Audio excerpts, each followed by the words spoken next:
안녕하세요. 오늘 윤땅의 리딩북 16번째 시간입니다.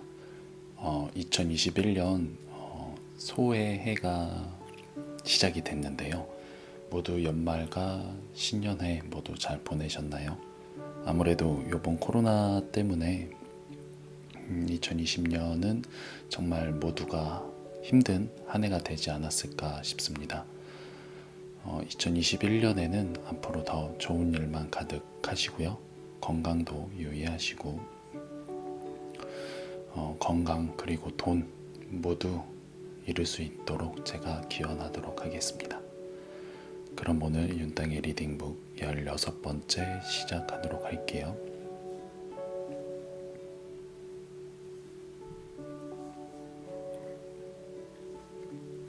네, 시작하겠습니다. 오늘 이어서 즐거워할 것. 이스라엘과 팔레스타인의 분쟁으로 지금까지 수천 명이 숨지고 수십만 명의 난민이 발생했다. 젊은 청년들이 서로의 가슴에 총구를 겨누고 민간인들은 언제 총알이 자신을 향해 날아올지 모르는 불안한 삶을 살아가고 있는 것이다. 중동의 평화는 현재로서는 유언해 보인다. 서로가 한치의 양보도 없이 대립하고 있기 때문이다. 전쟁이 나면 그 피해는 고스란히 선량한 민간인들의 몫이다. 우리나라도 1950년 6.25 전쟁을 겪었다. 이 글을 읽는 대부분의 분들은 그 시절을 직접 경험하지 못했을 것이지만 부모님으로부터 혹은 조부모님이나 역사책을 통해 전쟁의 폐해를 익히 들었을 것이다. 피난살이의 서름은 둘째치고라도 혈육을 눈앞에서 죽어가는 것을 봐야 하는 고통을 겪는 것이 전쟁이다. 평상시 같으면 너무나 당연하게 누리던 맑은 공기, 깨끗한 물, 고요한 휴식 등 그 모든 것들이 전쟁 중에는 얻기 어려운 것들이 되고 만다.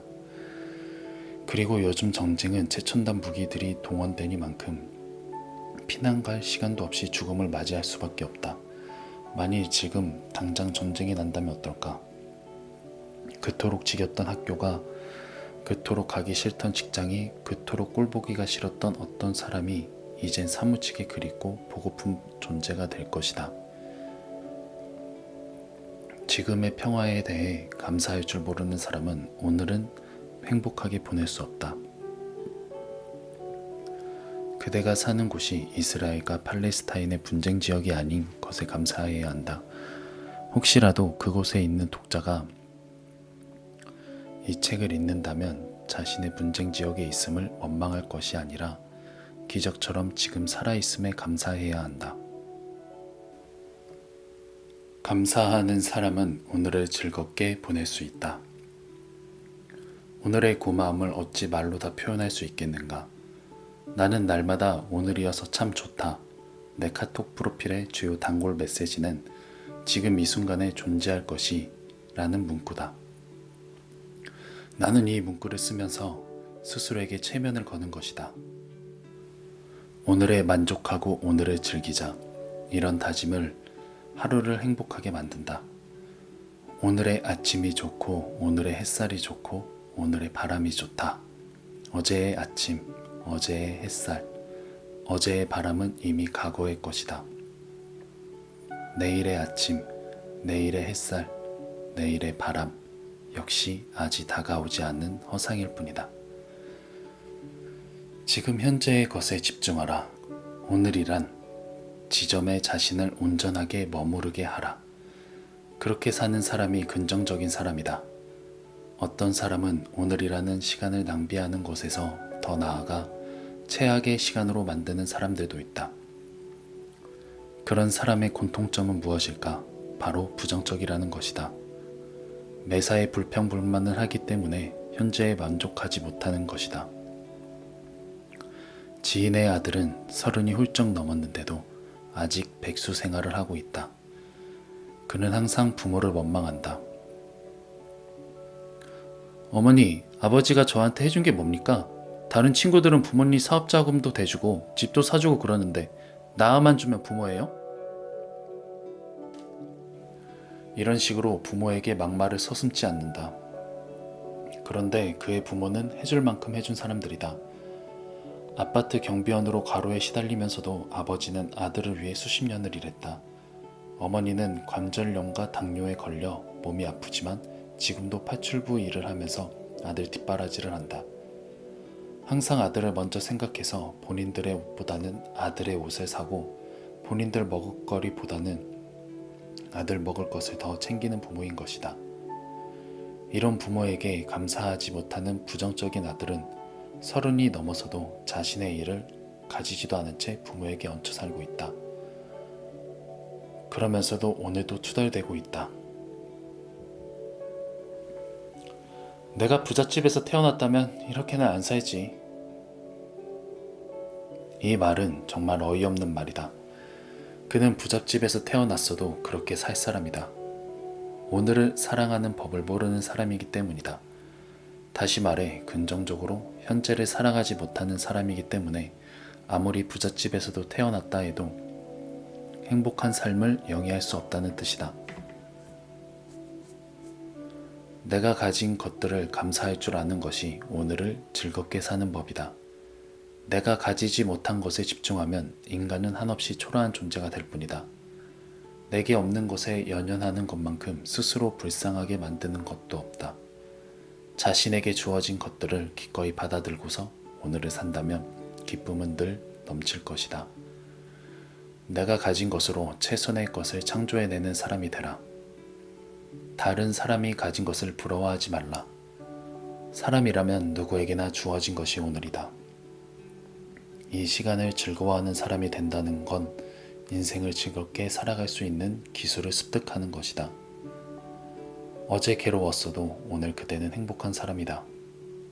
내일 무슨 일이 일어날지 모르지만 오늘 그대는 행복한 사람이다. 이 점을 기억하라.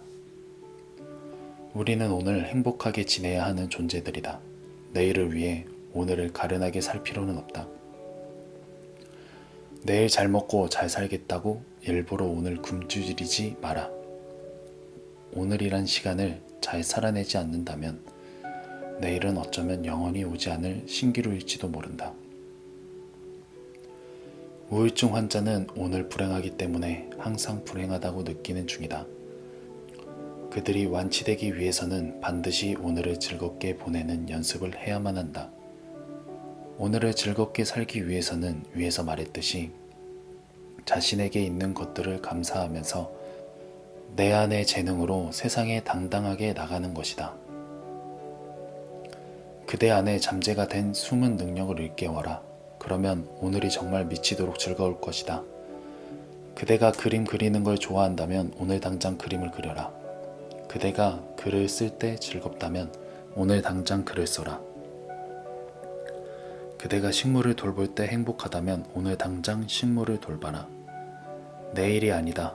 오늘 그림을 그리고 오늘 글을 쓰고 오늘 식물을 돌봐야 한다. 그대가 춤추는 걸 좋아한다면 오늘 그 춤을 추어라. 오늘 가장 행복한 사람이 되는 것이 삶의 제일 목표가 되어야 한다. 네, 이렇게 오늘 윤땅의 리딩북 16번째 시간이 모두 끝났습니다. 16번째 주제가 오늘 이어서 즐거워할 것입니다. 여기 책에서 나왔던 것처럼 사람이 원래 가지지 못한 거를 더 많이 선호하는 것 같아요. 아닌가요? 저 또한 제가 갖고 있는 것보다 제가 갖지 못하는 것에 대해서 더 소유 욕구가 더 강한 것 같습니다. 그래서 사람이라는 게 왜 자기 그릇에 맞게 살아야 된다는 말이 있잖아요. 그릇이 아니고 자기 형편에 맞게 살아야 된다는 말.